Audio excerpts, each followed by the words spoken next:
Dito naman kami sa grotto. Magpapakabanal.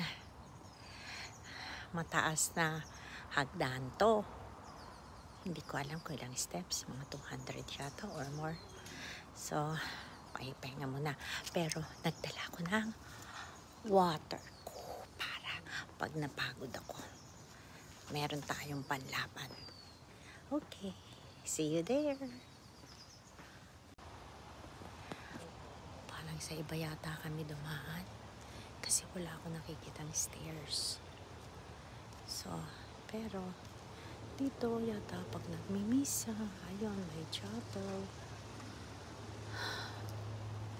Titirik kaming kandila. Tingnan natin. Ay, ayun pala si parang Mama Mary eh. Tingnan natin. So, from there, parang gift shop yata yan. Dito naman sa chapel. Ay, pumasok ni Michael kasi baka siya masunog. Kaya ako na lang ang papasok.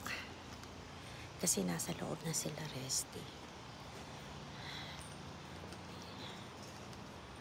Natin.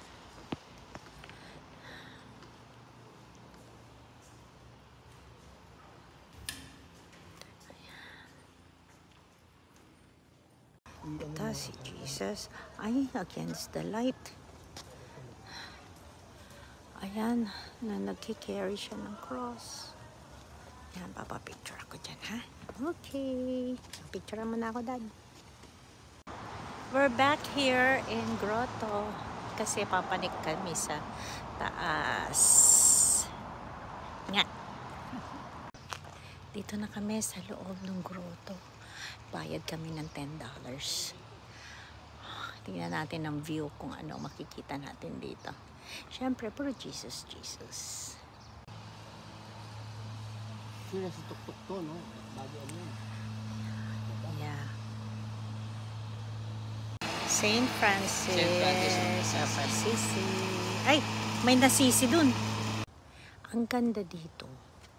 Punong-puno ng funo. Ang funo. Ang tataas pa ng funo. Oh, kaya. Tama eh. Ano to? Chapel ba to? Yan. Rose Garden. Pasok tayo. Uwi na kami. Ang cute ng bonsai. Oh. Till next time, Jesus. Mag-elevator na kami pababa. Ang taas nito, kala, diba? Kain kami, gutom na kami. 11 o'clock na, hindi pa kami kumakain. Goodbye, Oregon. Till we meet again. Bye, Jesus. Guide us. Sa susunod uli na ating vlog. Follow us.